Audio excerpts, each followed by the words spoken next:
Donc, bienvenue à cette formation Jeudi Qualité, un petit webinaire pour expliquer rapidement ce que nous entendons par un programme de stabilité des produits de santé. Bon, j'ai mis en Afrique, mais bon, c'est un thème général qu'on peut aborder partout sur la planète. Donc, mais spécifiquement, nous allons parler des conditions climatiques au niveau de l'Afrique, justement, chaud et humide, qui ne favorisent pas tellement la conservation des produits. Donc, il faut prendre d'autres précautions. Donc, d'emblée, nous allons passer à travers nos avertissements. Donc, activité organisée par Mivado Global Performance et Cosimolé. Le contenu de la formation est entièrement dédié à promouvoir donc la fabrication des produits pharmaceutiques et nous sommes entièrement responsables de ce contenu et nous avons le droit d'auteur sur le contenu. Les diapos, les vidéos, tout ça là ne sont pas ne doivent pas servir à la commercialisation. Donc, tout enregistrement ou partage doit se faire selon les règles de l'art, c'est-à-dire ce n'est pas à vendre, tout simplement. Donc, et nous détenons le droit d'auteur absolu sur le contenu et sur les vidéos qui se trouvent sur nos plateformes. Ceci étant dit, nous allons passer au vif du sujet, mise en place d'un programme de stabilité des produits de santé en Afrique. En fait, tout simplement, nous voulons assurer la sécurité des médicaments à travers le continent. Donc, cette présentation va aborder la mise en place d'un programme de stabilité des produits de santé, un enjeu crucial pour assurer la sécurité et l'efficacité des médicaments, nous le savons tous. Nous explorerons les exigences réglementaires et puis les étapes de mise en œuvre ainsi que les défis spécifiques au contexte africain. Comme je le disais, c'est un climat chaud et humide, donc ça prend des dispositions particulières pour s'assurer que nos produits sont conservés dans de bonnes conditions. Tout ce qui est important pour un programme de stabilité, c'est qu'en bout de ligne, on veut que le produit reste conforme et stable durant la période de sa conservation. OK? Donc, nous allons voir, qu'est-ce que nous allons concrètement voir au niveau de l'agenda? Donc, nous allons examiner d'abord l'importance de la stabilité des produits de santé. OK, donc c'est une introduction au programme de stabilité des produits de santé. Ensuite, on va parler donc des exigences réglementaires nationales et internationales. Il y en a. Ce sont d'abord l'OMS et puis les autres agences de réglementation à travers le monde qui vont pousser fort pour que les lois et règlements soient respectés. Ensuite, nous allons passer en revue les étapes clés pour la mise en place d'un programme et puis les infrastructures nécessaires que ça prend, la gestion de données et enfin les défis rencontrés en Afrique. Donc, grosso modo, c'est ce que nous allons voir à travers ce programme du jour. C'est sûr que, comme je le dis à chaque fois, ce sont des informations qui ne sont pas très poussées, OK? Je vous donne l'essentiel, c'est-à-dire des informations qui vont nous permettre de comprendre les défis et puis la problématique et puis des fois tout le procédé et les techniques que ça prend, y compris les principes pour aborder les sujets. Mais si vous voulez avoir plus de détails, comment le faire, etc., c'est sûr que nous organisons des séances plus poussées, plus développées qui vont parcourir les normes et les réglementations, qui vont mettre en place aussi des ateliers qui permettront de vous exercer à travailler les documents, à travailler les tests et lois et les réglementations. Donc ça, c'est une formation, ce sont des formations payantes. Donc, c'est à regarder sur nos sites web, nos pages web, www.mivado.com. Donc, cela étant dit, on va passer à l'introduction. Donc, on sait que la stabilité des produits de santé est essentielle pour garantir leur sécurité et leur efficacité. Donc, on parle de programme de stabilité de façon générale au niveau des agences de réglementation, mais de façon commune plutôt, on va dire que la stabilité, est-ce qu'on connaît la stabilité du produit? En fait, en d'autres termes, on veut savoir c'est quoi la date d'expiration de ce produit-là, parce que la date d'expiration va démontrer c'est quoi la durée nécessaire à laquelle nous devons garder le produit pour que le produit reste toujours bon dans son emballage commercial. Donc, c'est la définition classique de ce que nous appelons par stabilité. Et il est essentiel de la connaître, cette définition-là. Mais on sait que plusieurs termes vont venir se joindre. Des fois, on va parler donc de la date d'expiration. Il y en a qui vont parler de la date de péremption. Donc, tout ça là, ce sont les mêmes, ça se comprend très bien, ce sont les mêmes, leurs définitions sont pareilles, date d'expiration, date de péremption. À la fin de la ligne, là, on veut une date à laquelle euh, le produit demeurera toujours conforme à ces spécifications.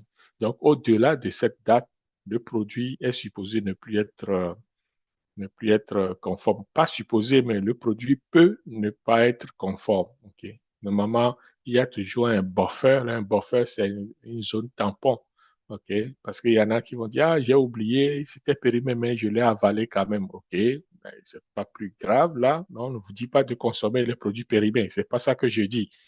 Mais lorsqu'on fait des études, on fait toujours attention à ce qui est une période tampon. C'est-à-dire que un produit qui est périmé aujourd'hui, demain, cela ne veut pas dire que si vous l'avalez, vous allez mourir. Non, non, non, non. Il y a un risque, certes, mais vous n'allez pas quand même mourir. Mais le mieux, c'est d'aller chercher un autre produit. Vous voyez, c'est ça que je veux dire. Donc, il ne faut pas aller dire que Bivado Global Performance a dit qu'il faut consommer des produits périmés. Non, c'est pas ça que nous disons ici. Donc, c'est pour ça que je dis les informations que nous allons donner vont être très succinctes. Et si vous avez besoin de comment exactement on fait le programme, on déroule le programme de stabilité, alors là, ça va prendre une formation peut-être de plus qu'une heure ou 1 heure 30 de discussion. Donc, on va voir que au niveau de la stabilité en tant que telle, on définit des paramètres. Donc, on va aller questionner toutes les propriétés physico-chimiques de notre produit.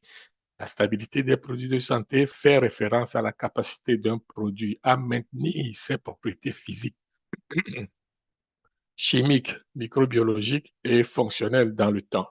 Cela inclut l'évaluation des conditions de stockage, OK, et de durée de conservation. Donc, tous ces éléments-là vont venir étoffer notre programme de stabilité. En d'autres termes, lorsqu'on écrit un programme de stabilité, on va tenir compte donc de la propriété ou des propriétés physico-chimiques du produit. Qui dit propriété physico-chimique, ça veut dire le poids, la friabilité, si ce sont des comprimés ou alors les capsules, comment c'est présenté, etc., etc.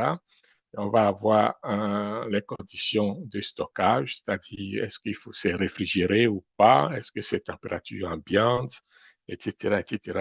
Donc, est-ce que ça prend de l'humidité, c'est quoi le taux d'humidité? Là, ce sont les conditions environnementales pour le stockage. Ensuite, il y a la durée de conservation, bien sûr. Donc, cette durée de conservation, c'est ça qui va déterminer la date de péremption et puis ou la date d'expiration du produit. Vous voyez, donc, ce sont les 3 éléments clés pour la stabilité d'un produit de santé. Quel que soit le pays, quel que soit le continent, etc., ce sont les mêmes paramètres partout. Okay? Donc, quand je dis programme de stabilité en Afrique, en fait, c'est juste pour spécifier que on veut travailler sur l'Afrique, les conditions particulières de l'Afrique. Sinon, le contenu même de la stabilité en tant que tel, c'est général, c'est pareil, les lois sont quasiment identiques sur la plupart des continents. Donc, ce que le Chinois va faire comme stabilité ne sera pas différent de ce que l'Américain va faire, ni ce que l'Africain va faire.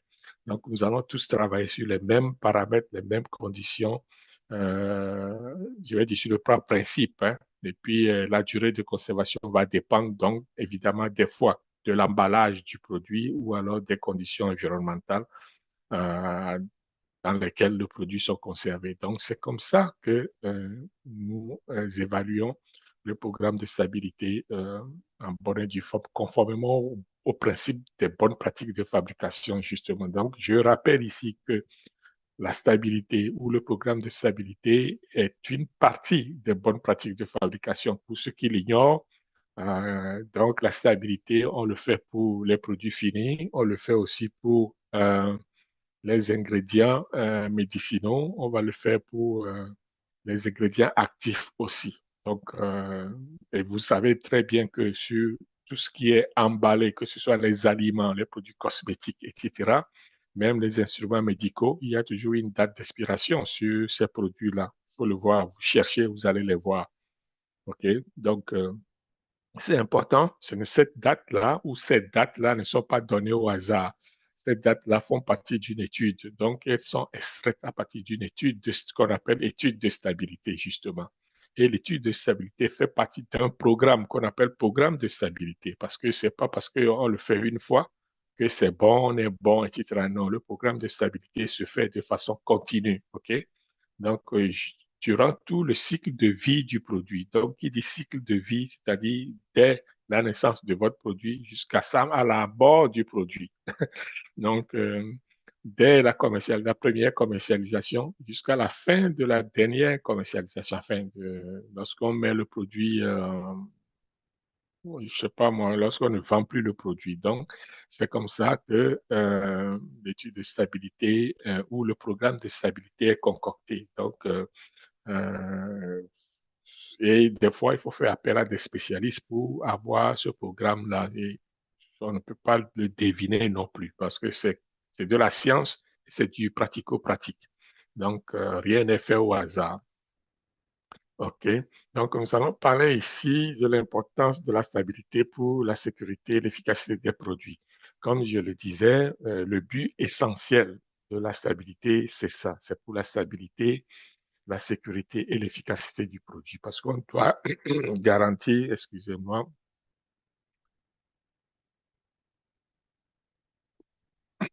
on doit pouvoir garantir que le produit reste sécuritaire, reste efficace, reste stable durant un certain temps. Et pour le faire, évidemment, ça prend cette stabilité-là, ça prend ce programme de stabilité-là. Donc, l'importance de ça, c'est de assurer la stabilité des médicaments. Donc, puisque c'est crucial, cela va permettre d'éviter les risques, OK, pour la santé liés à l'utilisation de produits dégradés ou de produits périmés, par exemple. Cela va aussi garantir que les médicaments restent efficaces tout au long donc, de leur durée de vie. Voilà. Donc, on parle de durée de vie ou de cycle de vie, etc. Donc, ce sont des terminologies qui vont revenir souvent donc, en pharmaceutique et puis en cosmétique. Donc, la stabilité en tant que telle, on le voit. Donc, des médicaments essentiels pour éviter les risques donc, pour la santé associée aux produits dégradés. On va voir que l'efficacité des traitements va dépendre aussi de cette stabilité et la gestion du risque adéquate de la stabilité des produits médicaux aide à minimiser les risques liés à l'utilisation des médicaments dégradés, justement. Donc, très important de la stabilité. C'est un maillon essentiel donc des bonnes pratiques de fabrication. C'est vrai que lorsqu'on prend les guides de bonnes pratiques de fabrication, la partie stabilité, bon, c'est pas énorme, là, c'est quelques phrases, quelques paragraphes, mais ça demande beaucoup d'énergie, ça demande beaucoup de travail pour mettre en place et ça a besoin de gens bien formés pour s'occuper donc de cette stabilité, de ce programme de stabilité. OK? Donc, c'est pas fait au hasard, comme je le disais. C'est quoi l'objectif donc du programme de stabilité? On va le voir bientôt que ça prend des objectifs. Lorsqu'on écrit un programme, souvent on va dire, bon, on veut atteindre tel objectif, c'est quoi le but, la vision, etc., etc. Le programme de stabilité aussi a ce que nous appelons des objectifs. Donc, lorsqu'on définit le programme, il faut que le programme vise à établir des protocoles de test, okay, pour garantir la qualité des produits de santé. Donc, l'établissement des protocoles de test. C'est quoi un protocole de test? C'est la façon dont on veut conduire notre stabilité. Quels sont les paramètres à étudier? OK. Par exemple, on se dit que notre produit réagit, n'est-ce pas, aux conditions environnementales. Je donne un exemple. Par exemple, il peut y avoir perte de poids. La perte de poids est due à quoi? La perte de poids est due au manque d'humidité, enfin, aux conditions environnementales, c'est-à-dire que l'environnement est sec par rapport au produit. Donc, si l'environnement est sec par rapport au produit, donc le produit va perdre son humidité, ce qui fait que le produit peut perdre son poids, okay? Parce qu'il n'y a plus d'eau, il y a perte d'eau. Donc, ça peut jouer sur la composition du médicament, la perte d'eau. Vous savez, chez les humains, nous, on a trois types d'eau. Il y a l'eau libre, il y a l'eau de constitution et puis il y a l'eau, j'oublie le troisième. Mais lorsqu'on perd l'eau, on va perdre d'abord l'eau qui sont généralement dans le corps humain, etc., qui ne sont pas dans les cellules. Donc, l'eau de constitution, lorsqu'on perd l'eau de constitution, là, on va mourir sûrement. Donc, c'est, c'est ça aussi par rapport aux produits. Donc, les produits aussi ont un taux d'humidité qu'il ne faut pas dépasser. Ils ne doivent pas perdre jusqu'à un certain point leur humidité, sinon le produit sera dégradé. C'est un exemple que je donne au niveau des conditions environnementales pour dire que ça prend l'établissement des protocoles. Le protocole, c'est juste la façon dont on veut conduire nos tests, qui est décrit dans un document donné appelé protocole. Ça peut être le document de test, ça peut être euh, euh, les analyses, les méthodes analytiques étape par étape qui sont décrites dans un document donné sur une feuille ou sur, voilà, dans un document.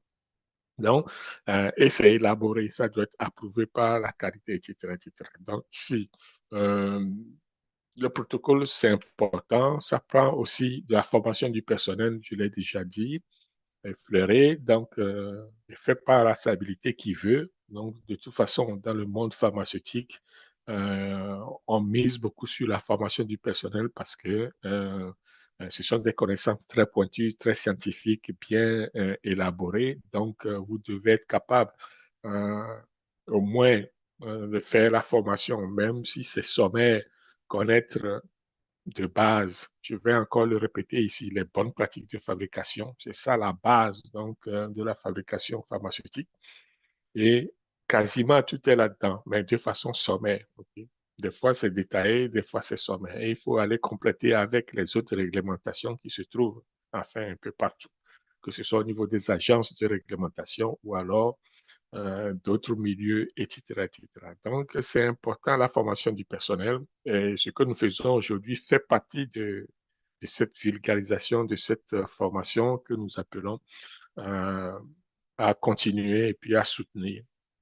Donc, essentiel, cette formation-là, pour assurer une bonne mise en œuvre, n'est-ce pas, donc des protocoles. Donc, et on doit être formé non seulement sur le programme, mais aussi sur la façon de documenter euh, la stabilité. C'est très important, étant donné que c'est ça que, si on est audité, c'est ce que les auditeurs vont voir. Les auditeurs seront confrontés, donc, vont inspecter plutôt ce qu'on a fait sur papier et puis sur place, physiquement, comment est-ce qu'on on traite les produits, etc., etc. Donc, c'est très important.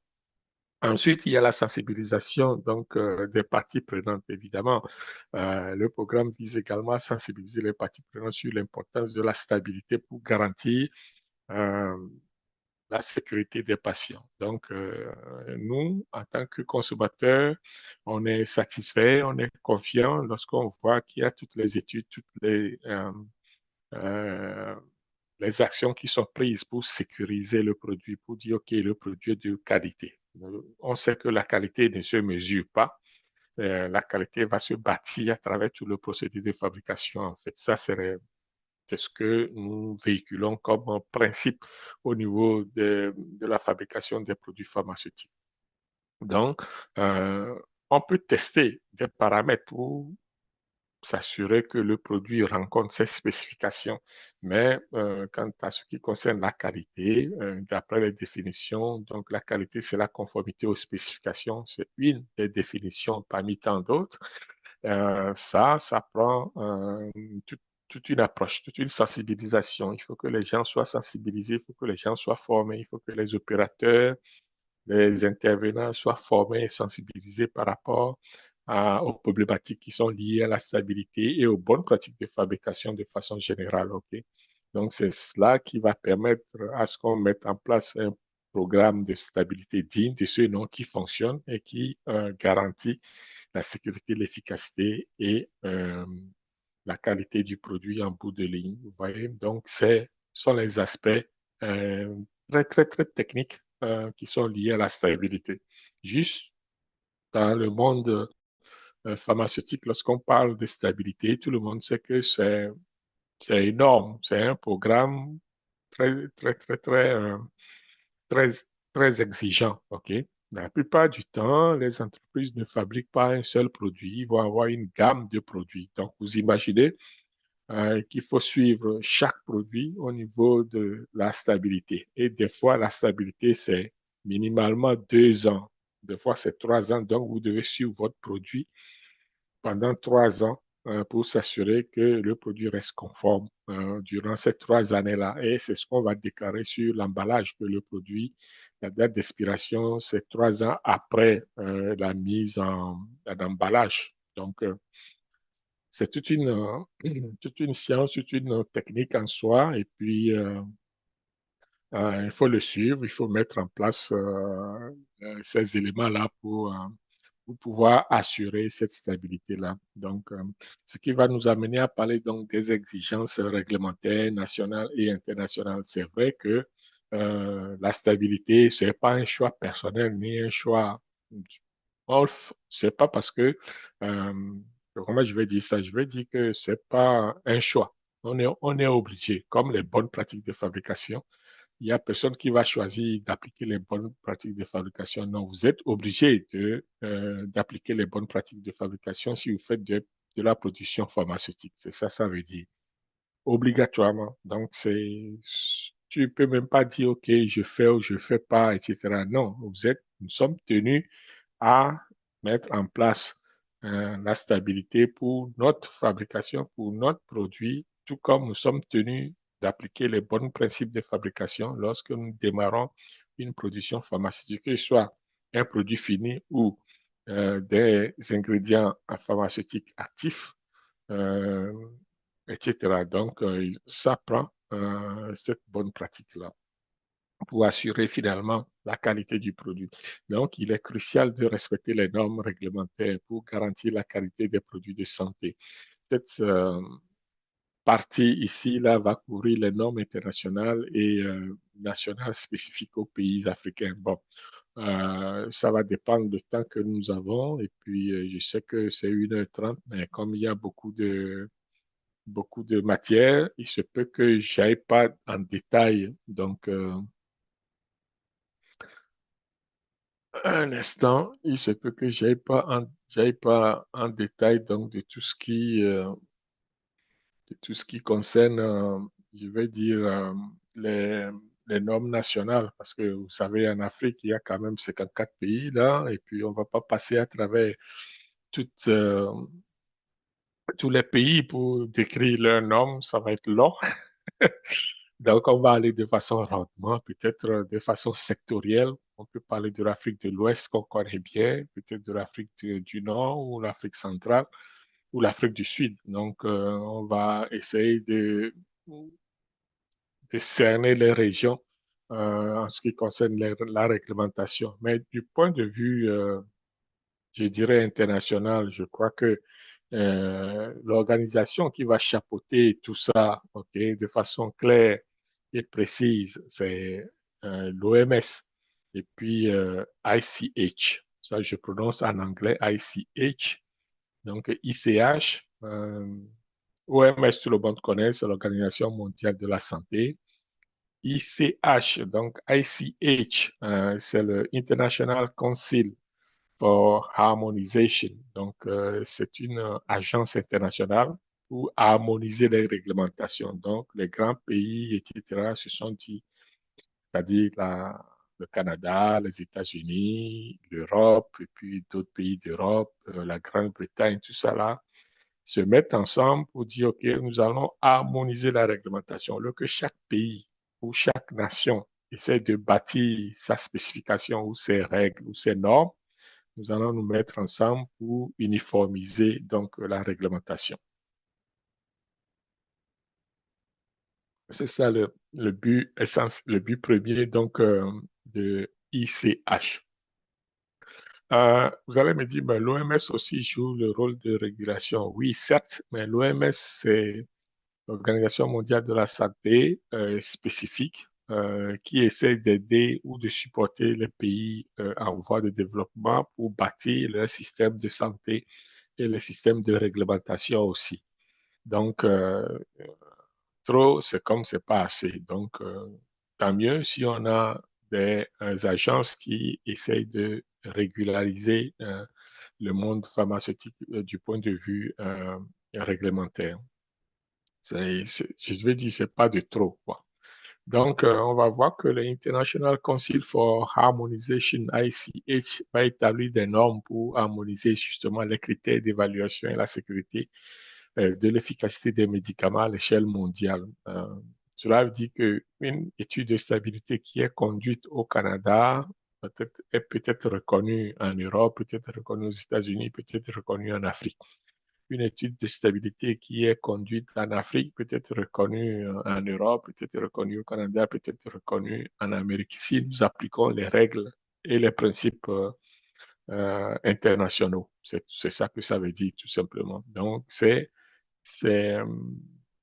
oui, ça va être exigeant, mais lorsque le programme sera terminé, c'est sûr que ça va rencontrer la plupart donc, des juridictions, des spécifications des juridictions. Donc, sur ce point, je crois que c'est une très bonne chose.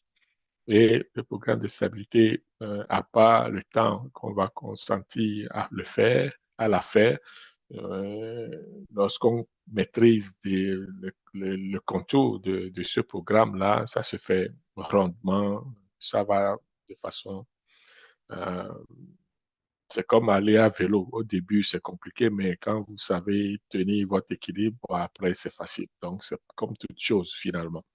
Donc, c'est ce que nous allons devoir appliquer pour nos produits si nous sommes dans de telles situations.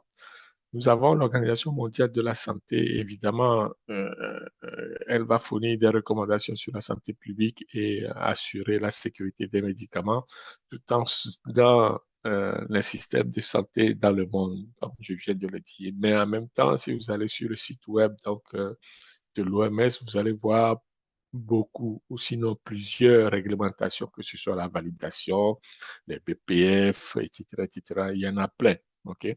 Donc, dépendamment de votre domaine de prédilection ou le domaine d'activité, vous allez choisir la réglementation qui vous convient. Donc, de façon générale, c'est comme ça que ça va se passer. Et toutes ces organisations-là vont effectivement émettre des, des directives. Mais en bout de ligne, ce qui est sûr, on doit se fier aussi donc à à nos aux environnements, aux conditions environnementales donc euh, de nos produits. C'est vrai que de façon générale, l'évaluation de la stabilité, beaucoup vont se tourner vers la réglementation de ICH qui décrit de façon succincte les conditions et puis les zones, etc., etc., sur toutes les conditions. Et l'OMS va définir par rapport aux pays en voie de développement dans les zones chaudes et humides, Donc, l'OMS va classifier ces zones-là, 1, 2, 3, 4, etc. Et puis va essayer d'établir des paramètres au niveau des conditions de température et d'humidité qu'on retrouve dans ces zones-là. Donc, c'est ce qui va favoriser à établir un programme digne de ce nom. C'est très important parce que la stabilité par rapport, mettons, pour les vaccins, par exemple. Vous savez que les vaccins, généralement, ce sont des solutions de protéines ou bien, voilà, dans la plupart du cas. OK. Voilà, ce sont des vaccins qui sont d'ordre chimique. Donc, généralement, ce sont des produits biologiques. Et ces produits biologiques-là ne peuvent pas être exposés à la chaleur, sinon les protéines se dénaturent à la chaleur, tout le monde sait ça. Il suffit de prendre, il suffit de mettre un œuf dans une casserole chaude, vous allez voir que l'œuf va se transformer, va pogner, va coaguler, va se transformer en solide. Donc ça, c'est la protéine de l'œuf qui se transforme. Donc c'est l'exemple typique. Donc, et puis l'œuf qui était liquide au départ devient solide, en tout cas. Vous comprenez ce que je veux dire, ça va être cuit. Donc, c'est comme ça, les produits biologiques à base de protéines, on ne peut pas les soumettre à la température, à la chaleur, je veux dire. Donc, ça prend des conditions de froid pour pouvoir les maintenir de façon efficace. Donc, souvent, c'est ce qui va se passer. Et que on va essayer de maintenir, de faire la stabilité en fonction donc des conditions environnementales donc de chaque pays ou de chaque zone ou alors conformément aux caractéristiques. Donc, souvenez-vous, au début, on a parlé des propriétés physico-chimiques, donc des produits au départ. Donc, on fait l'association donc de la nature du produit par rapport aux conditions environnementales dans lesquelles on veut l'utiliser ou on veut le placer. Donc, si on sait que ça va être dénaturé, ça c'est pas la peine de le placer dans ce genre de conditions. Donc, on va essayer de trouver une condition optimale qui va permettre de garder plus longtemps le produit. Donc, c'est ça qui va déterminer aussi la date de péremption, la durée pendant laquelle le produit reste bon dans son emballage commercial, tout simplement. OK. Donc, voilà. Au niveau de la réglementation ou des réglementations nationales spécifiques aux pays africains, je dois dire que chaque pays africain a ses exigences distinctes concernant la stabilité, mais de façon générale, pour simplifier les choses, la plupart, par exemple, des pays africains vont se plier à l'autorité donc de l'Organisation mondiale de la santé. Ça, c'est ce qui est à retenir ici. OK? Euh, tous les pays africains, en l'occurrence les pays de la CEDEAO et puis de l'UEMOA, etc., puisque la CEDEAO a été, a été réduite. Donc, on va ajouter de l'UEMOA, puisque l'UEMOA va comporter plus de pays que la CEDEAO. Euh, ces pays-là sont régis par les normes et les réglementations donc de l'OMS. C'est ce que nous allons retenir. Et que si vous voulez avoir le programme de stabilité associé à votre pays, vous devez aller vers l'OMS, OK? Et aller chercher euh, le document qui fait référence à la stabilité donc des zones tropicales, puisque la plupart de chez nous là, c'est chaud, humide, tropical, etc., etc. Donc, c'est ce que les fabricants aujourd'hui vont faire. Et c'est ce que je vous conseille aussi de faire pour voir dans quelle zone vous vous placez et quelles conditions environnementales vous devez utiliser pour la stabilité de vos produits. Donc, c'est essentiel. Donc, c'est l'importance accrue qu'on va mettre en place pour toute la conformité.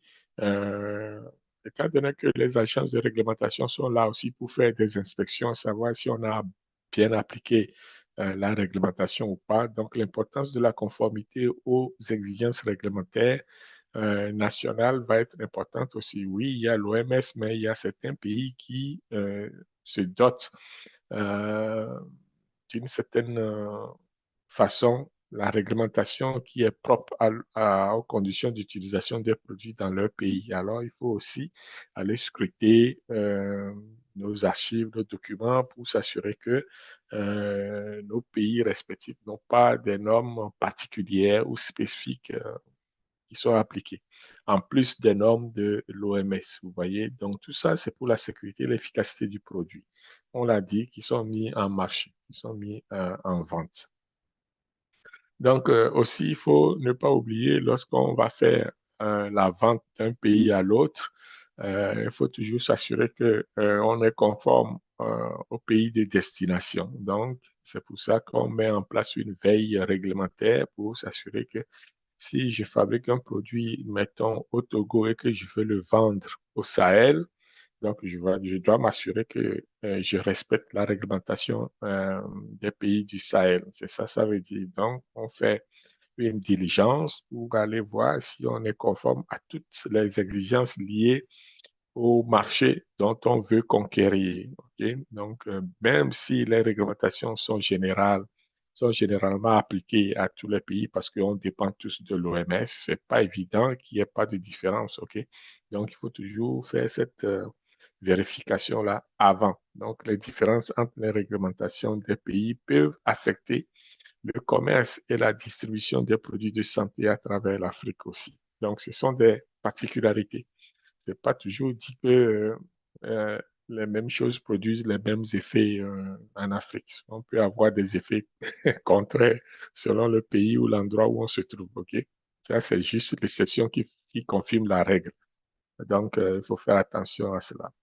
Donc, avant de distribuer un produit sur un marché, bien connaître le marché et les exigences de ce marché-là, et puis les règles ou les lois et règlements qui régissent le marché. Donc, cela va dépendre du produit, va dépendre aussi de l'emballage de commercialisation et aussi de toute la stratégie de commercialisation que nous mettons en place pour conquérir ces marchés-là. Normalement, lorsque ça se passe, on fait toutes ces études-là pour s'assurer qu'on est conforme. OK.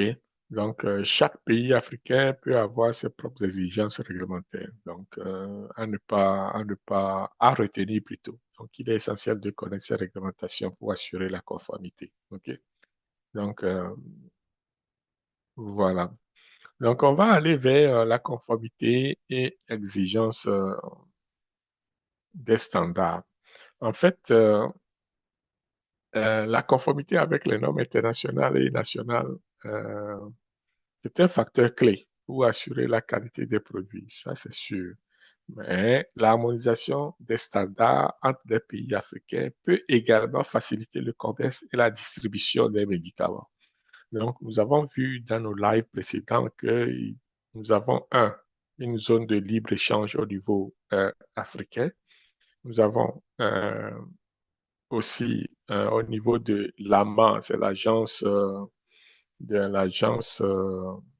médecine, je crois que c'est ça, agence de médecine africaine, agence africaine de médecine, je crois que ça va me revenir, mais c'est quelque chose comme ça, qui a été mise en place par l'Union africaine, c'est l'UA. Donc, il y a une agence au niveau africain, c'est l'AMA, donc Agence des médicaments africaine, je crois que c'est ça, Agence des médicaments africaine. Il met aussi en place des lois et règlements par rapport à la fabrication des médicaments. Ça, c'est au niveau africain. Au niveau de la CEDEAO, nous avons AOOS, ou alors, ça c'est en français, AOOS, Agence africaine euh, Agence ouest africaine pour la santé, quelque chose de ce genre. OK. En anglais, c'est le WAHO, W-A-H-O, W-A-H-O, donc qui est basé à Bobo Dioulasso, qui va aussi mettre en place toute la réglementation au niveau de la sous-région en matière de production pharmaceutique. OK. Et c'est sûr que les toutes ces organisations-là essayent de mettre en place une structure standard, puisque on ne peut pas, chaque pays, chaque entité ne peut pas avoir ses standards. D'ailleurs, on le voit sur le plan international avec ICH. Donc, ICH, c'est cette organisation internationale qui permet d'harmoniser toutes les réglementations de ce monde. Mais sur le plan continental africain aussi, nous avons des organisations comme ça, comme l'AMA au niveau de l'Union africaine, et puis le AOS au niveau, ou le WAO au niveau des pays ouest africains, donc la CEDEAO et puis l'UEMOA, qui essaie d'harmoniser donc les exigences et puis de faire en sorte que les standards soient quand même euh, où les règles soient standardisées à travers tous ces pays-là.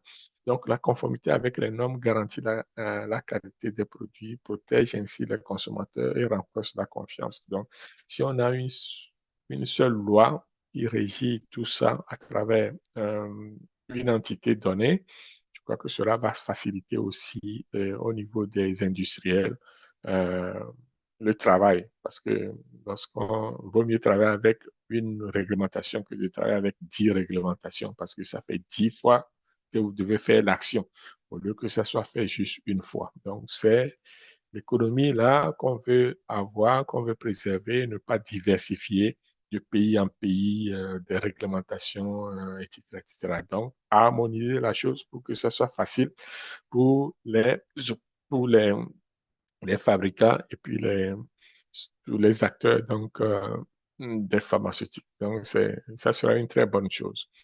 On va voir aussi que cette harmonisation des normes entre les pays africains va permettre de simplifier le commerce et d'améliorer l'efficacité de la distribution. Évidemment,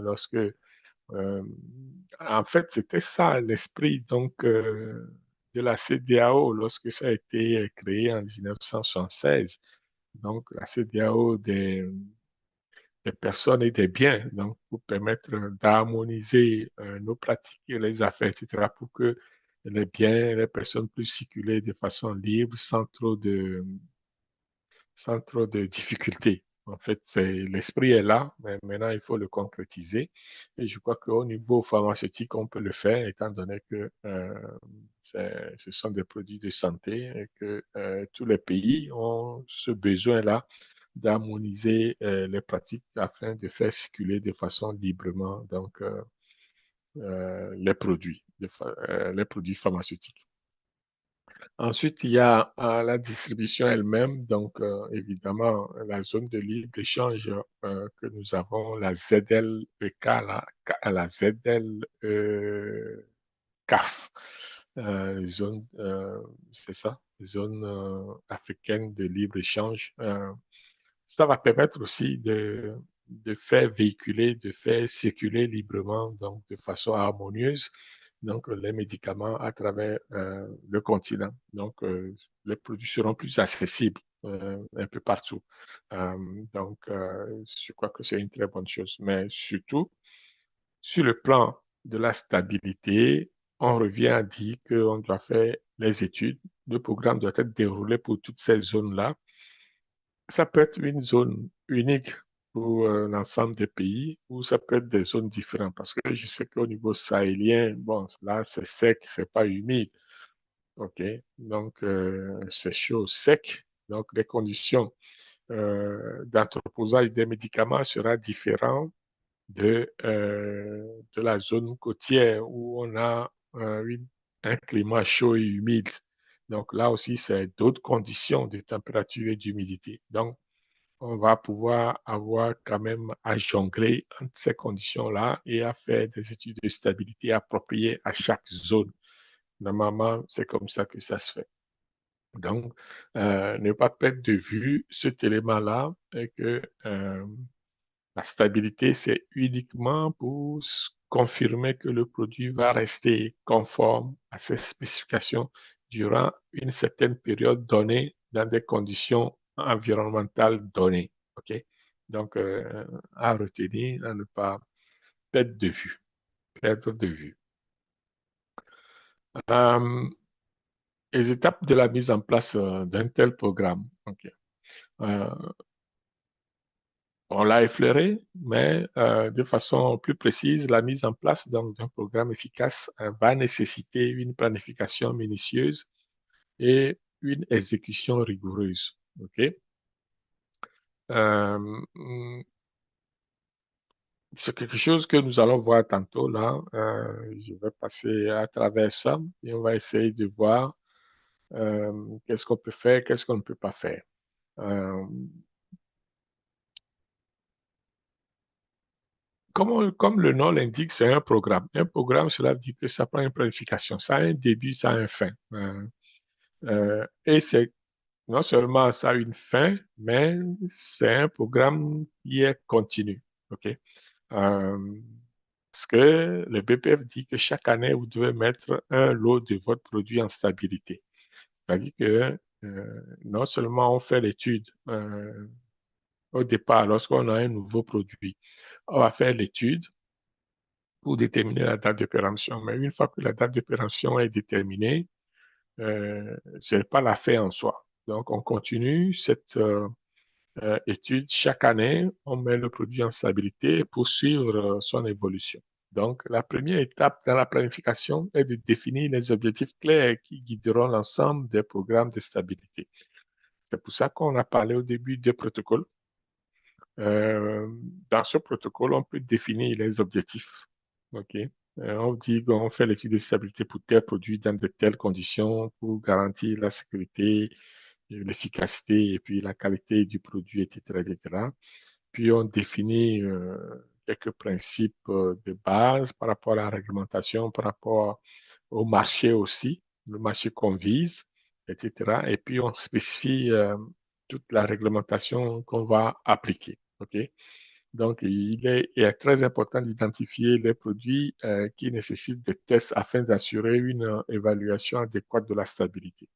Donc, on va définir les paramètres. On va essayer de mettre en place les paramètres susceptibles d'être modifiés ou de changer selon la durée de la stabilité ou alors selon les conditions environnementales du produit.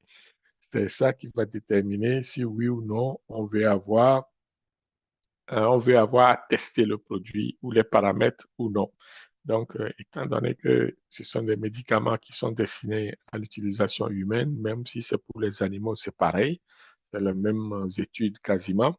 Euh, Vous devez déterminer, vous devez faire une analyse de risque pour aller voir quels sont les paramètres qui sont critiques et les paramètres qui sont moins critiques. Donc, à chaque fois, on va essayer de jouer là-dessus pour essayer de développer plutôt le programme de stabilité. Il y a aussi l'élaboration d'un calendrier. Évidemment, lorsqu'on met le produit enfin, le produit en stabilité, on définit un calendrier durant lequel on fait les analyses. Donc, c'est pas une seule bouteille qu'on met. Par exemple, si c'est une bouteille de paracétamol, c'est pas seulement une bouteille de 30 comprimés de paracétamol qu'on va mettre en stabilité. On sait que, je donne un exemple au hasard. Chaque mois, on va faire les analyses sur les comprimés pour voir mois après mois, c'est quoi le changement changement ou pas, il y a eu sur les comprimés de paracétamol. Donc, vous devez voir que si une analyse prend 30 comprimés et qu'une bouteille de paracétamol, c'est 30 comprimés, donc si vous voulez faire votre analyse sur 12 mois, déjà, ça vous prend 12 bouteilles de 30 comprimés. Vous voyez? Donc, vous pouvez extrapoler ça sur 2 ans, 3 ans. Donc, c'est énorme, c'est beaucoup. Donc, tout ça doit être planifié au départ. Vous ne pouvez pas arriver en plein milieu et dire j'ai manqué de produits ou alors j'ai pas d'échantillons suffisants pour continuer ma stabilité. Donc, ça prend cette planification-là et ça prend un calendrier bien déterminé. Et il faut connaître son produit avant de se lancer dans cette stabilité-là. Et puis, une conception solide est non seulement essentielle, mais elle joue un rôle clé dans le succès global du programme de stabilité. Euh, c'est pour ça qu'au début, on disait que les gens doivent être formés, on doit sensibiliser le monde, il faut s'assurer qu'on comprend bien le programme, qu'on définit bien le programme, et puis qu'on mette en place toutes les chances pour pouvoir réussir son programme de stabilité. Sinon, si vous ratez un, deux échantillons en cours de route, cela dit que vous devez faire une non-conformité, déclarer la non-conformité, évaluer les causes à la source, pourquoi c'est arrivé, blablabla, et puis est-ce qu'on annule, on n'annule pas, on continue, et l'étude est achevée, inachevée, donc ça prend beaucoup de discussions et de, et de facteurs à ce moment-là pour dire si oui ou non j'accepte ma stabilité. Mais une fois que c'est bien parti, normalement, il n'y a pas de raison de revenir en arrière. Donc, il est crucial, je dirais, de sélectionner des produits qui seront soumis à la stabilité. C'est sûr que normalement, le choix, c'est facile à faire. Lorsque moi, je suis une usine pharmaceutique et que je produis, mettons, des comprimés d'aspirine, d'office, je vais choisir mes comprimés d'aspirine et puis je vais aller faire les tests. Mais lorsque je fais plusieurs doses d'aspirine, là, ça prend une étude sérieuse. Il faut bien choisir. Par exemple, je fais l'aspirine 35 mg, je fais l'aspirine 50 mg, puis je fais l'aspirine 100 mg. De façon scientifique et pharmaceutique, les trois produits, oui, ils ont les mêmes noms, ce sont les mêmes ingrédients actifs, mais ce ne sont pas les mêmes dosages, OK? Et ce ne sont pas les mêmes produits. Parce que au niveau des agences de réglementation, lorsque les produits seront enregistrés, chaque dose va avoir un numéro différent. Donc, ça devient des produits différents qui font partie d'une gamme de produits. Ça, c'est vrai. Donc, comment tu fais la stabilité? Tu ne peux pas dire que la stabilité de l'un couvre la stabilité de l'autre. Donc, pour faire ça, tu dois démontrer. Et ça, c'est des choses que nous voyons lorsqu'on fait nos formations détaillées avec workshop atelier où nous mettons les cas pratiques sur la table pour négocier, pour voir comment est-ce qu'il faut le faire. Donc, ce sont des considérations à avoir lorsqu'on arrive à choisir les produits pour les études de stabilité. Euh, donc, à suivre. Donc, si vous avez besoin de plus d'informations, contactez-nous. Ça sera avec plaisir que nous allons vous les fournir. Donc, ce sont des cas particuliers qui vont arriver des fois et que au niveau du choix du produit, on se rend compte que est-ce qu'on fait tout ou on fait juste une partie et comment le faire, etc., etc. Donc, ce sont des considérations à prendre, donc des conditions d'essai appropriées. Au niveau des conditions d'essai appropriées, évidemment, ce sont des tests, ce sont des analyses. Il faut définir les conditions, il faut définir la température, l'humidité et puis la validité des études. Tout ça font partie du protocole ou bien du programme que nous avons défini au départ.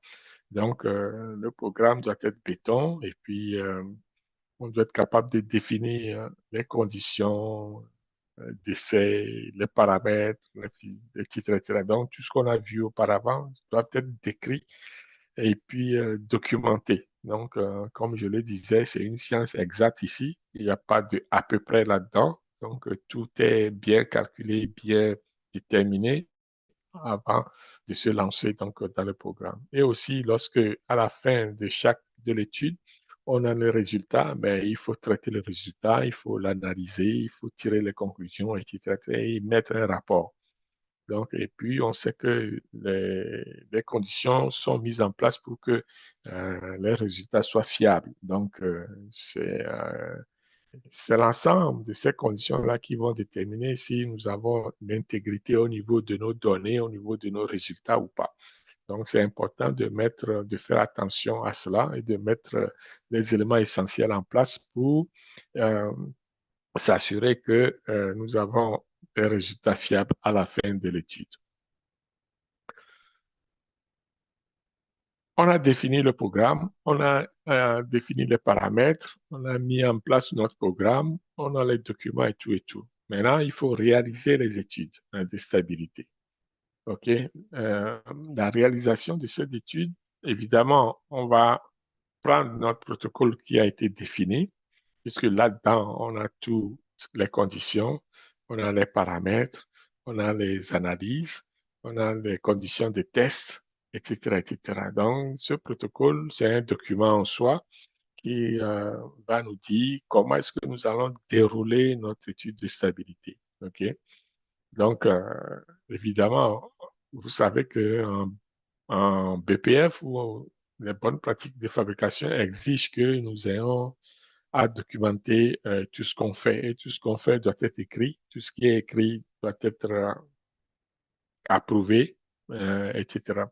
Donc, nous devons suivre des procédures.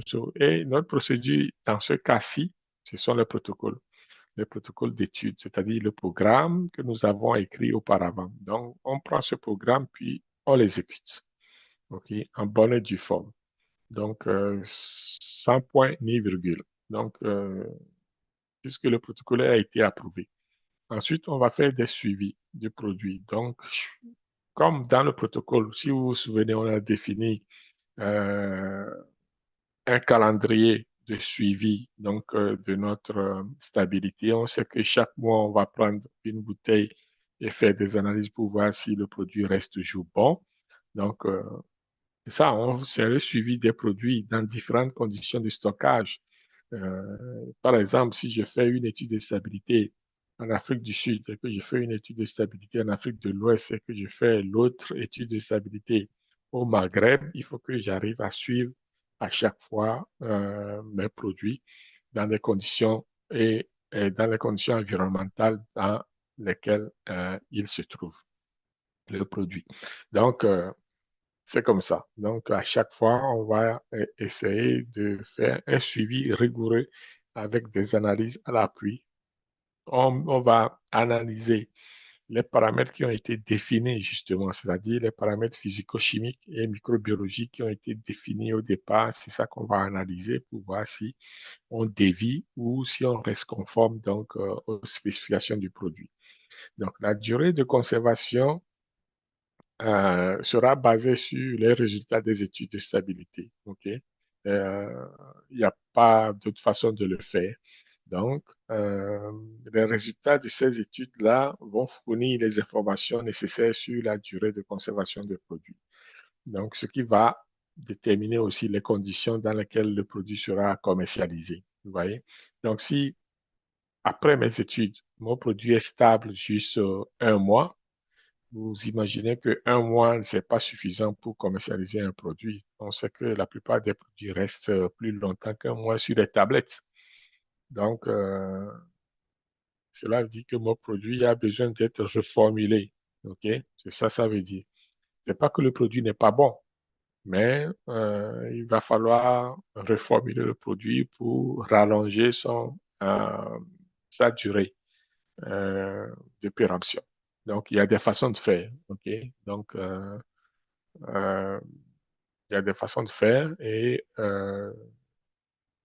normalement, avant de mettre un produit sur le marché, on connaît de façon précise sa date de péremption, sa durée de conservation, grâce à des études, étant donné qu'on fait de la recherche et développement avant même que le produit soit fabriqué. Donc, on connaît tous ces paramètres-là, même au niveau de la stabilité et tout. On sait jouer sur les paramètres pour assurer une bonne formulation du produit au départ et puis après s'assurer que le produit reste conforme plus longtemps dans son emballage commercial. Donc, il y a des méthodes, des façons de faire que si vous êtes intéressé, on pourra discuter dans une autre formation. Alors, les infrastructures et ressources nécessaires, c'est sûr qu'on ne fait pas ça dans l'air, c'est ça, ça veut dire. Donc, ça prend des bâtiments, ça prend des outils, ça prend des infrastructures, ça prend des humains aussi pour le faire. Donc, un programme de stabilité va nécessiter des ressources adéquates, y compris des laboratoires bien équipés, du personnel bien formé, etc., etc. Donc, vous voyez que on a préparé le terrain pour en arriver là. Euh, on a dit que ça prend des paramètres physico-chimiques. Ces paramètres-là, il faut les analyser, il faut les tester. Donc, où est-ce qu'on fait tout ça? C'est dans un laboratoire. Bon, peu importe si c'est spécialisé ou pas, là. Donc, mais ça prend un laboratoire qui va permettre de faire des études, qui va permettre de faire des analyses. OK? Donc, parce qu'on doit quand même incuber certaines affaires. Si c'est la microbiologie, ça prend l'incubation, etc. Donc, vous devez avoir une bonne infrastructure du point de vue laboratoire en place, avec des équipements qui sont dédiés ou requis. Donc, ça, c'est important. Ensuite, euh, il y a des façons de faire la stabilité. Il y en a qui disent qu'on peut le faire de façon ambiante, donc, c'est-à-dire température ambiante. Ça va dépendre des produits. Donc, oui, il y a des produits où on peut les garder de façon ambiante, euh, sans toutefois altérer leurs propriétés physico-chimiques. Il y en a qui ont besoin des conditions environnementales bien spécifiques. Donc, dans ce cas, il faut les mettre au frigo. Mais dans tous les cas, ça va nous prendre pour l'étude de stabilité, des chambres de stabilité. Les chambres de stabilité, ce sont des enceintes à température et humidité contrôlée. OK? Donc, et ils sont qualifiés pour faire des études de stabilité. Donc, c'est ça, les chambres de stabilité. Euh, Spécifiquement, euh, ce qui est, je dirais, ce qui est nécessaire, important pour ces chambres-là, c'est que on peut choisir la température de notre étude de stabilité, on peut choisir l'humidité, donc de l'étude de stabilité. Cela veut dire que si on veut tester notre produit pour des climats tempérés comme l'Europe, on peut le faire à partir de l'Afrique grâce à ces chambres de stabilité-là. OK? Puisque, souvenez-vous, au niveau de la réglementation, on a parlé de l'OMS et de l'ICH.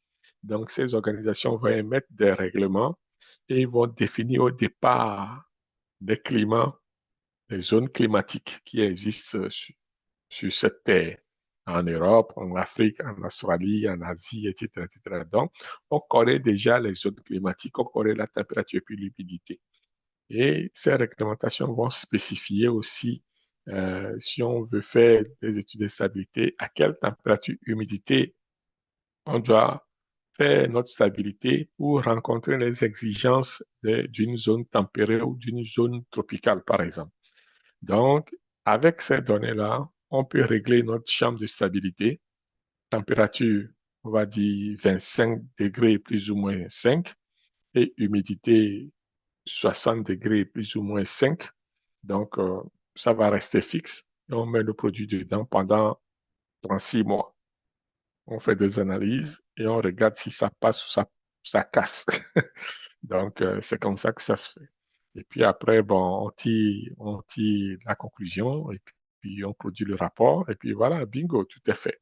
Donc, euh, c'est à ça que ça sert, les chambres de stabilité, parce que ce sont des chambres température, humidité standard qu'on peut choisir, régler, et puis ça reste fixe, etc. Bon, par contre, la chambre de stabilité doit être qualifiée, hein. Ceux qui ne savent pas encore la qualification des équipements, ça va arriver. Ça fait partie donc de l'ensemble de ce que nous appelons la validation pharmaceutique ou la validation des systèmes pharmaceutiques ou des procédés pharmaceutiques. Donc, là-dedans, il y a la qualification des équipements. Donc, on en reviendra après dans un autre live.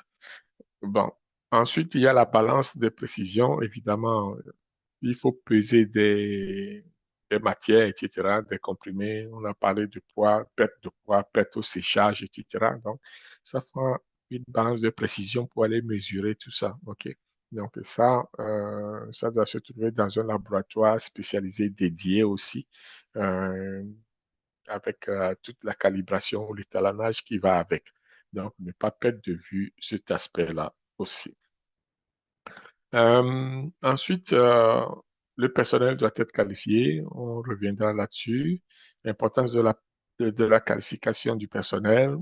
Je ne vais pas tarder là-dessus puisqu'on a déjà dit déjà, mais comme ça fait partie donc de toutes les infrastructures qu'il faut mettre en place afin de garantir un succès donc à notre programme de stabilité, je reviens là-dessus.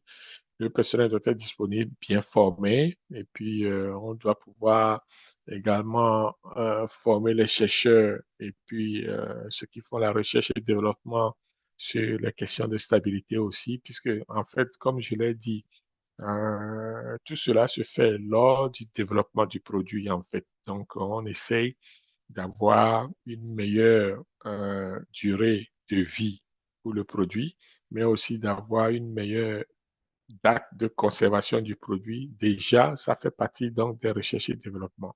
C'est pour ça que lorsqu'on fait des recherches et développement pour les produits pharmaceutiques, c'est tout un ensemble. Okay? C'est vaste et on a besoin de beaucoup de joueurs, beaucoup de disciplines à ce niveau-là. Donc, il n'y a pas que les médecins, les pharmaciens ou les chercheurs qui font partie de cette recherche et développement-là. Donc, ça prend tout le monde, la qualité, contrôle qualité, nommer les analyses, chimie, biochimie, etc. Donc, c'est un vaste domaine qui fait appel à beaucoup de spécialisation donc, pour pouvoir sortir un produit pharmaceutique. Donc, au niveau des infrastructures et puis équipements, non seulement ça prend un laboratoire, ça prend des équipements qualifiés, ça prend des balances, ça prend ci, ça prend ça, mais aussi le personnel est qualifié. Ensuite, ben, ça prend du budget.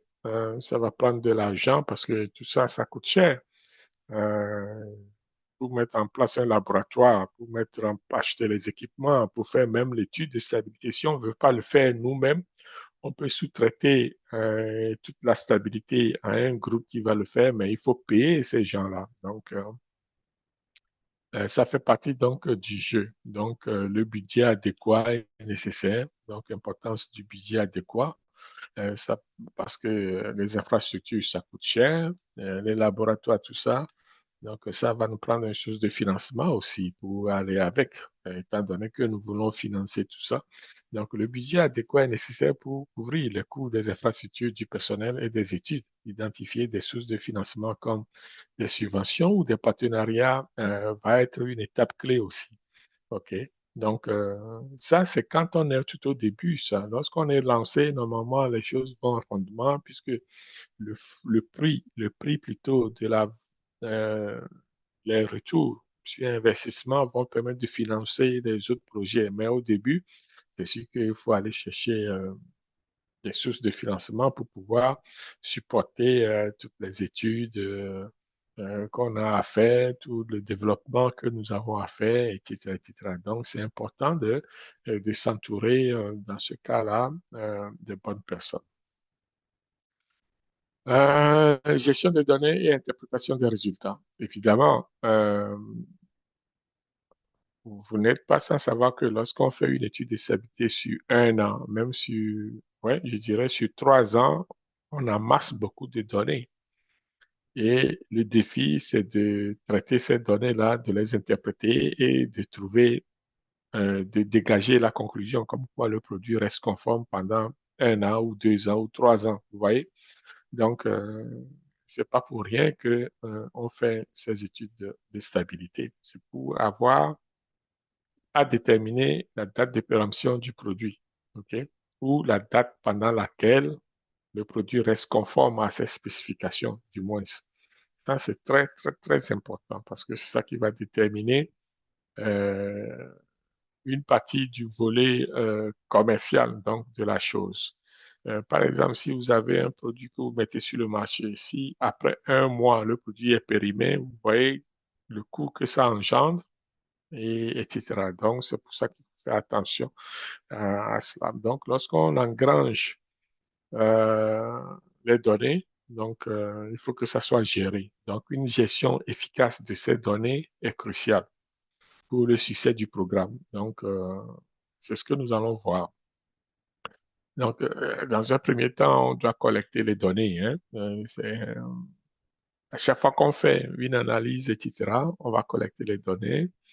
On va s'assurer que chaque donnée est enregistrée de façon selon la procédure finalement, puisque nous sommes en production pharmaceutique, conformément à la procédure qui est mise en place. Donc, on va collecter les données de façon systématique.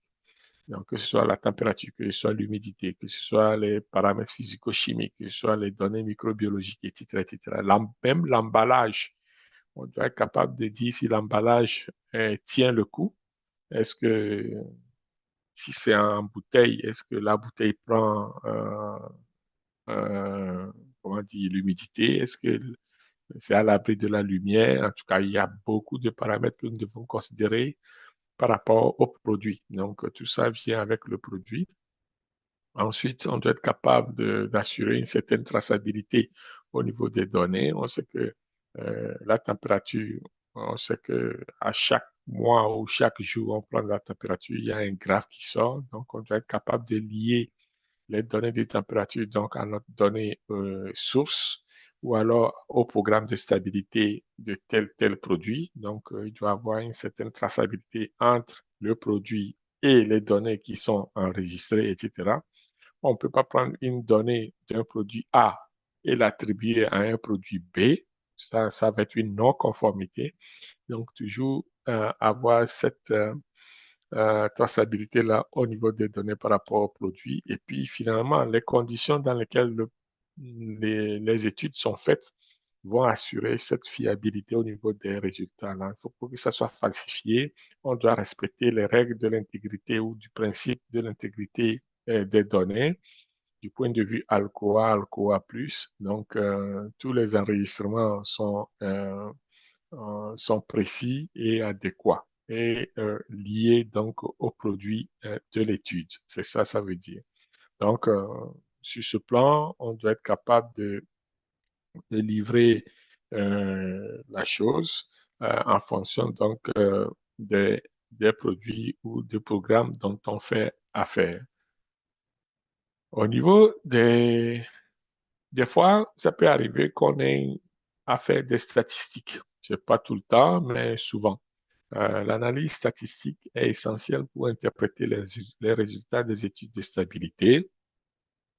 C'est normal que, on accumule plusieurs ou beaucoup de données sur une longue période donnée, donc ça va prendre de la statistique parce que à la fin, cela va permettre de déterminer la durée de conservation et d'évaluer les effets des conditions de stockage sur la qualité des produits.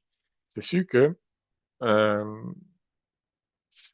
au niveau de la statistique, l'importance, c'est que on veut comprendre les résultats et tirer les conclusions valables de ces études-là. Parce que on mesure, mettons, le poids, OK, pendant un an, OK, donc on va avoir beaucoup de données. Chaque point représente une donnée, n'est-ce pas? Et pendant un an. Maintenant, si on arrête notre stabilité et qu'on veut savoir ce qui va se passer lors de la deuxième année, donc au lieu de continuer la stabilité jusqu'à 2 ans, on peut prendre des données de la première année et faire une étude statistique là-dessus. Donc on va avoir peut-être à prédire ce qui pourrait arriver dans 2 ans. C'est pour ça que les statistiques rentrent en jeu ici au niveau de la stabilité. Vous voyez? Donc, mais bon, de façon générale, lorsqu'on fait la stabilité dans des conditions ambiantes ou on appelle ça en anglais, c'est room temperature, donc température ambiante. Donc, des fois, on mesure en live la façon dont le produit se comporte. Et ça, bon, les statistiques n'interviennent pas. Mais par contre, lorsqu'on va faire l'étude classique et qu'on va s'arrêter pendant 1 an ou 2 ans ou 3 ans, on veut savoir ce qui va se passer après. Et pour ça, on peut faire entrer les statistiques et faire des extrapolations pour aller chercher à comprendre ce qui va se passer après. Ça, c'est sur le plan statistique, tout simplement. Ensuite, cela va nous permettre aussi de déterminer c'est quoi la durée de conservation estimée ou déterminée. Donc, c'est le but exact. Et puis, les conditions de stockage, on peut jouer sur les conditions aussi. On dit, bon, si on place le produit à tel degré, à telle température et à telle humidité, qu'est-ce qui se passe? Si on change les conditions, qu'est-ce qui va se passer? Donc, il y a des études statistiques qui peuvent permettre de déterminer ce genre de conditions de stockage à l'arrivée. Donc, ce sont des choses qui se font et ça, on ne va pas le voir en détail ici. Je vous dis tout simplement que ça existe et puis voilà. Oui, à la fin de tout ça, mais on va émettre un rapport, hein. Le rapport est un gros document qu'on va soumettre aux agences de réglementation euh, parce que ce sont eux qui vont s'assurer si l'étude a été une réussite ou pas, parce que il y a des critères qui sont définis dans les lignes directrices, dans la réglementation que nous devons observer pour pouvoir faire nos études de stabilité. Et le rapport à la fin de ces études juge donc des moyens qui sont mis en place pour faire ces études-là et si oui ou non nous sommes conformes à la réglementation. Donc, l'importance de la documentation, elle doit être rigoureuse et c'est essentiel pour la transparence et le suivi des études. On doit être capable de dire que nous sommes conformés donc, à la réglementation. Donc, il faut que toutes les conditions soient remplies par rapport à la réglementation pour que la validité du rapport soit acceptée, soit documentée, etc. Donc, aussi au niveau de la transparence des résultats. Donc, vous vous souvenez qu'on a parlé des données. Les données doivent être cohérentes, doivent être traçables, etc., etc. Donc, tous ces éléments-là apparaissent dans le rapport. Et c'est en ce moment-là que l'inspecteur va dire oui, vous êtes conforme à la réglementation, les données sont transparentes, les données sont intègres, etc., etc., et que vous avez réussi votre étude de stabilité.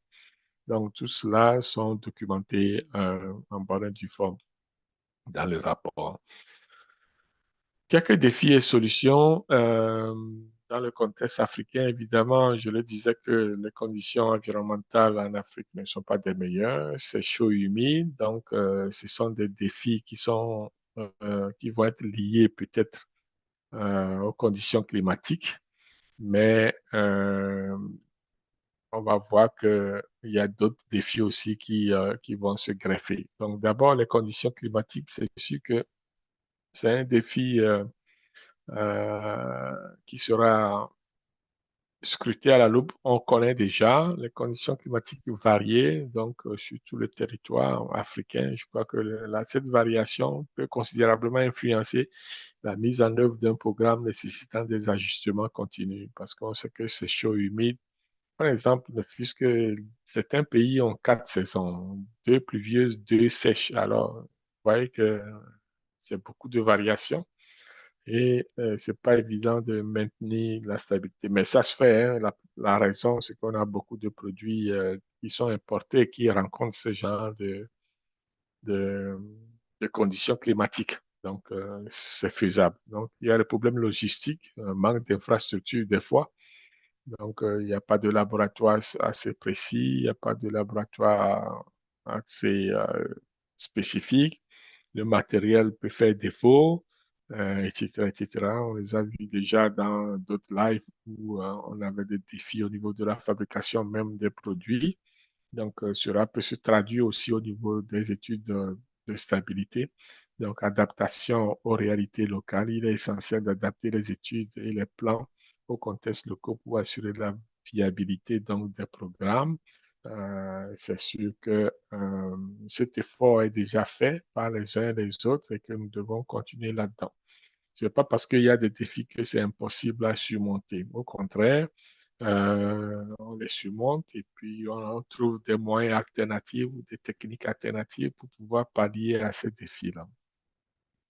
Donc, au niveau des conditions climatiques, par exemple, on peut imaginer donc des emballages spéciaux pour lutter contre l'humidité, enfin qui empêchent l'humidité de pénétrer dans le produit, etc. Il y a beaucoup d'autres façons de faire qu'on peut innover à ce niveau-là et essayer de passer à travers. Donc, accès aux ressources et technologies, c'est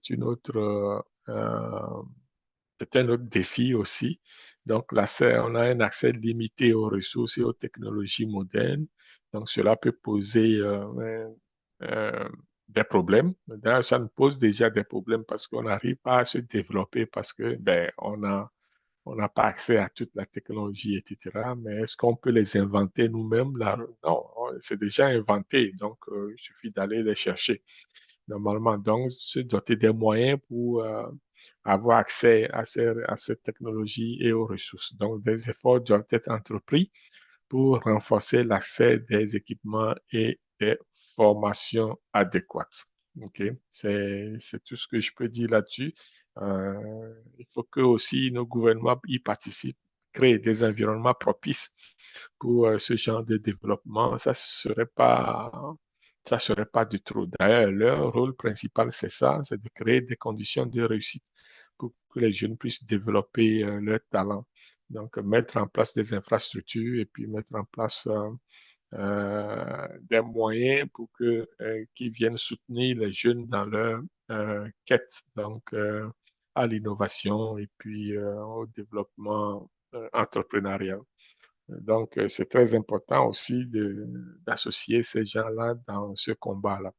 Donc, il n'y a pas que les industriels ou alors les entrepreneurs qui doivent tout faire.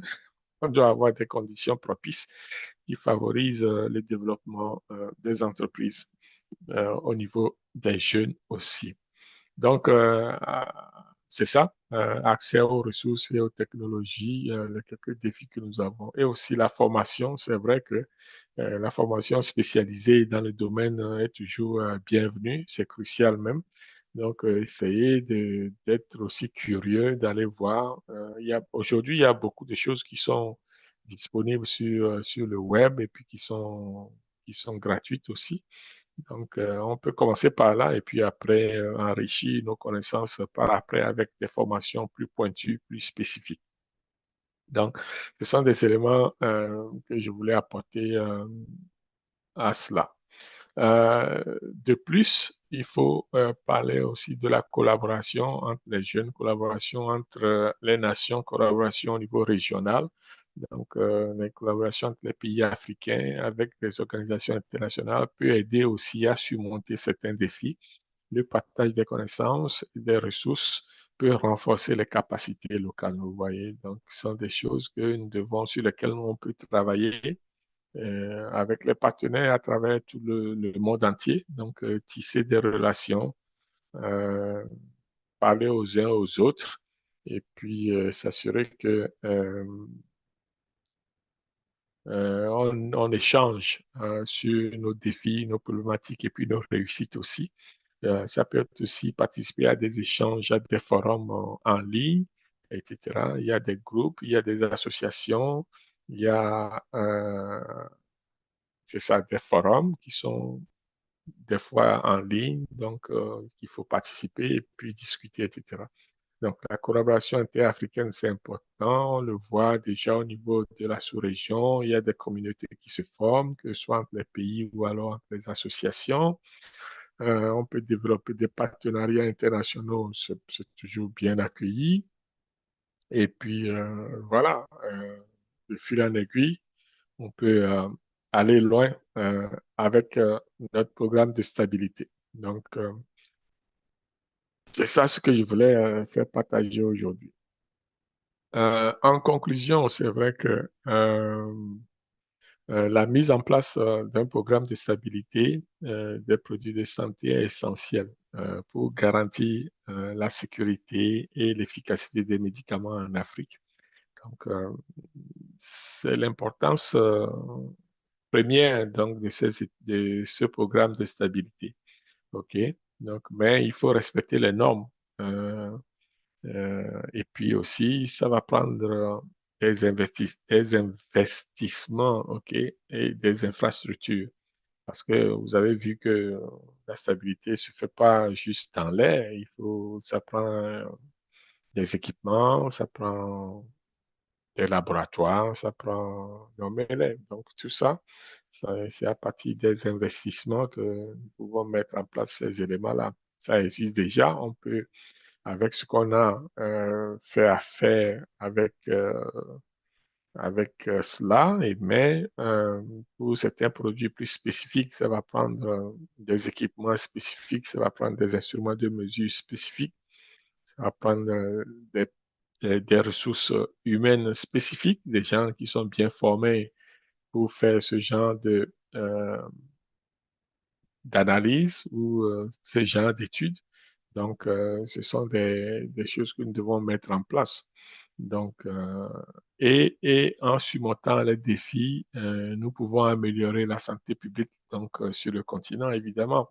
Surmonter les défis, on sait qu'on est capable donc, de le faire, qu'on peut passer à travers, mais en même temps, on ne peut pas le faire si nos gouvernements ne mettent pas les conditions propices sur place. Donc, il faut que l'environnement économique et réglementaire soit propice pour que les uns et les autres puissent innover, puissent créer, puissent développer des affaires, etc., etc. Donc, ce sont des éléments que je voulais apporter aujourd'hui sur le plan stabilité. Je sais que je suis pas allé dans les détails, c'est l'objectif, parce qu'en 1h30, on ne peut pas tout couvrir en détail. Donc, c'est juste un aperçu donc, de ce que peut être un programme de stabilité de façon descriptive, vous voyez. Donc,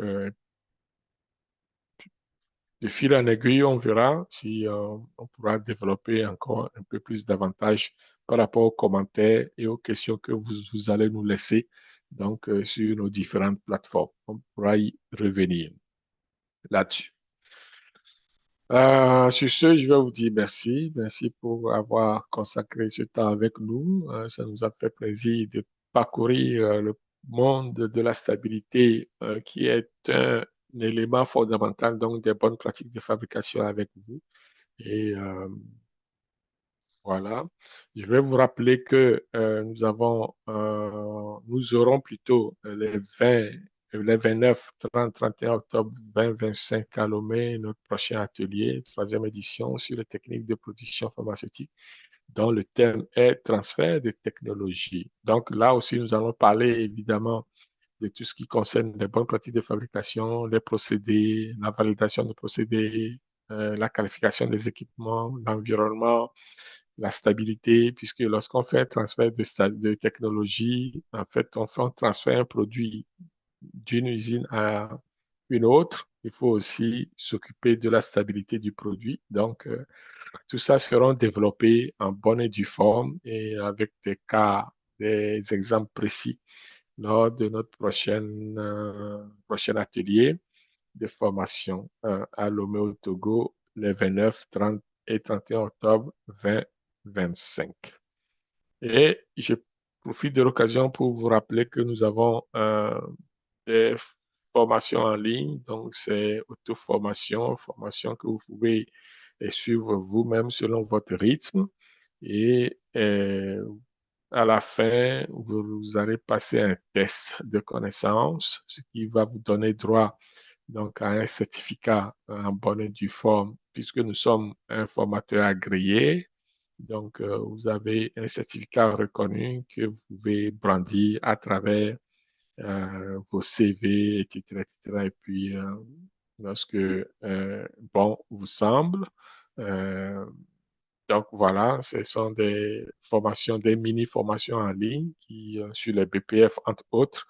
Il y a d'autres thèmes aussi, pharmacovigilance, etc. Donc, et puis on est en train de développer d'autres qui vont permettre aux jeunes de se former sur le temps, ne pas attendre nécessairement euh, que nous organisons nos séances de formation avant de se former. Donc, c'est bien ce que nous pensons qu'une auto-formation euh, sera aussi une bonne façon d'accroître nos connaissances et de parfaire nos connaissances du point de vue pharmaceutique. Donc, c'est ce que nous voulons vous laisser aujourd'hui. Donc, sur ce, je vous dis merci, merci pour ce temps et puis merci de nous avoir suivis, merci d'être restés avec nous. Et puis, on vous dit à la prochaine. Jeudi prochain, normalement, le rendez-vous est pris. Donc, ciao.